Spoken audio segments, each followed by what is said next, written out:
Assalamualaikum warahmatullahi wabarakatuh. Perkenalkan, saya Arlinta Marisa dari Fakultas Ekonomi Prodi S1 Akuntansi. Di sini saya akan menjelaskan tentang pentingnya mudharabah dalam Islam.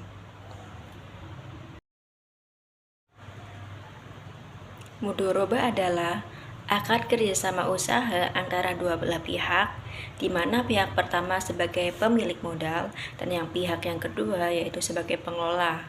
Yang intinya yaitu akad mudharabah adalah suatu perjanjian antara kedua belah pihak. Dasar mudharabah ada dua, yaitu Al-Quran dan As-Sunnah. Al-Quran, apabila telah ditunaikan sholat, maka bertebarlah kamu di muka bumi, dan carilah karunia Allah dan ingatlah Allah sebanyak-banyaknya, supaya kamu beruntung. Quran Surat Al-Jumu'ah ayat 10.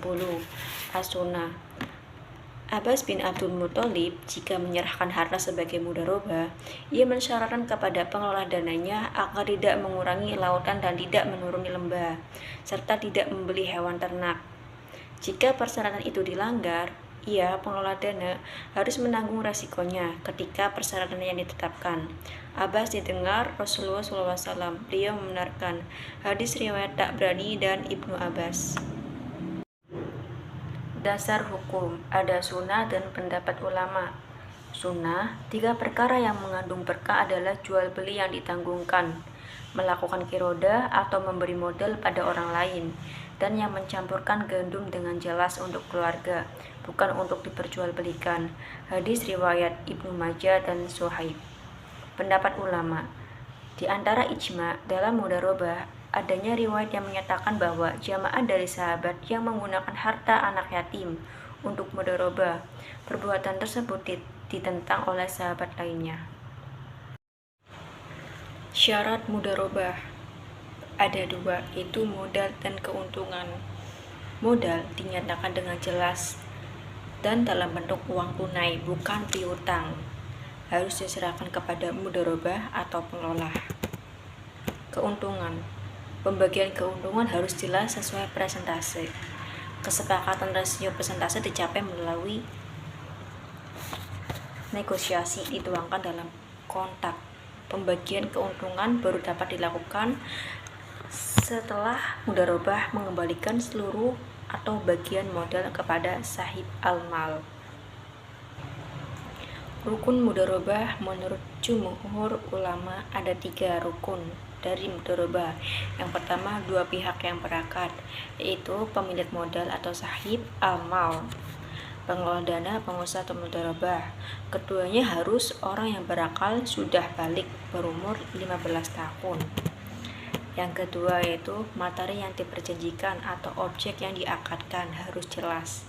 Yang ketiga yaitu sigap, yakni serah atau ungkapan penyerahan modal dari pemilik modal atau ijab dan diterima, atau ungkapan menerima modal dan persetujuan pengelola modal dari pemilik modal.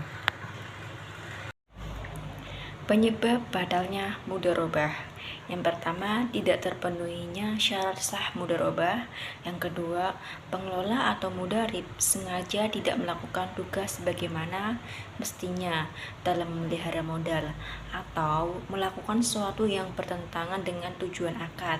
Dan yang ketiga yaitu pengelola meninggal dunia atau pemilik modalnya, maka mudharabah akan batal. Syarat pembagian keuntungan. Yang pertama yaitu harus diperuntungkan oleh kedua belah pihak. Yang kedua, bagian keuntungan harus diketahui masing-masing pihak dan bersifat proporsional.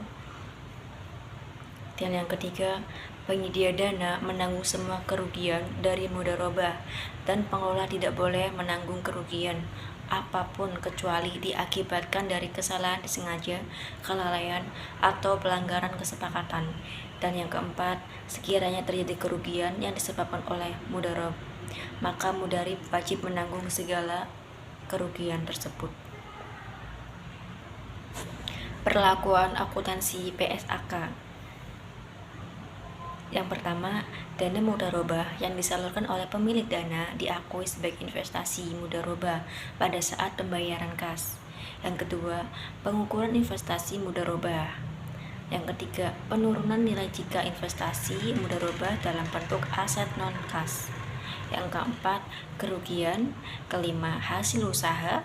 Yang keenam, akad mudharabah berakhir. Yang ketujuh, penyajian. Dan yang kedelapan, pengungkapan. Jenis-jenis mudharabah. Yang pertama adalah mudharabah muqayyadah, adalah pemilik dananya memberikan batasan kepada pengelola dana mengenai lokasi, cara, dan atau objek investasi atau sektor usahanya. Yang kedua ada mudharabah mutahalaqah, yaitu bentuk kerjasama antara pemilik dana dan pengelola tanpa adanya pembatasan oleh pemilik dana dalam hal tempat, cara, maupun objek investasi. Yang ketiga yaitu ada mudharabah musyatarakah, yaitu mudharabah di mana pengelola dana menyertakan modal atau dananya dalam kerjasama investasi. Berikut ini adalah skema mudharabah. Yang pertama yaitu pengelola dana mendatangi pemilik modal untuk melakukan akad mudharabah. Lalu modal tersebut diaplikasikan untuk proyek usaha, dan apabila hasil usahanya itu mendapatkan keuntungan, maka akan dibagi sesuai dengan nisbah.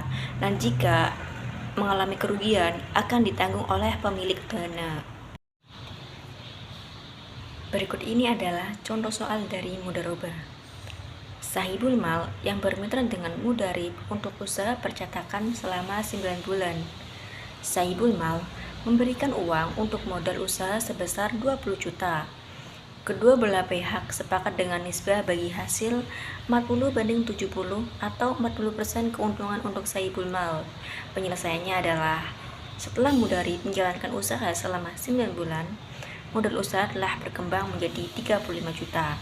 Atau 15 juta dari 35 juta kurangi 20 juta, maka sahibul mal berhak mendapatkan keuntungan sebesar 3 juta dari 40% dikali 6 juta, dan sisanya yaitu 9 juta menjadi hak mudharib. Contoh soal yang kedua. Pak Abdul menginvestasikan uang sebesar 2 juta untuk usaha siomay yang dimiliki oleh Pak Banu dengan akad mudharabah. Nisbah yang disepakati oleh keduanya adalah 1/3. Setelah usaha berjalan, ternyata dibutuhkan tambahan dana. Maka atas persetujuan Pak Abdul, Pak Banu ikut menginvestasikan uangnya sebesar 500.000. Dengan demikian, bentuk akadnya adalah akad mudharabah musyarakah. Laba yang diperoleh untuk bulan Januari 2017 adalah sebesar 1 juta. Penyelesaiannya adalah Pak Abdul 1/4 kali 1 juta mendapatkan 250.000. Pak Banu 3/4 dikali 1 juta mendapatkan 750.000. Pengelola dana sebagai mustarik dengan pemilik dana sesuai dengan porsi modal masing-masing. Penghitungannya adalah Pak Abdul 2 juta dibagi 2.500.000 dikali 250, hasilnya 200.000. Pak Banu 500 dibagi 2.500.000 dikali 250, hasilnya 50.000. Maka Pak Banu sebagai pengolah mendapatkan hasil 800.000 dari 750 ditambah 50.000. Sedangkan Pak Abdul sebagai pemilik dana akan memperoleh sebesar 200.000.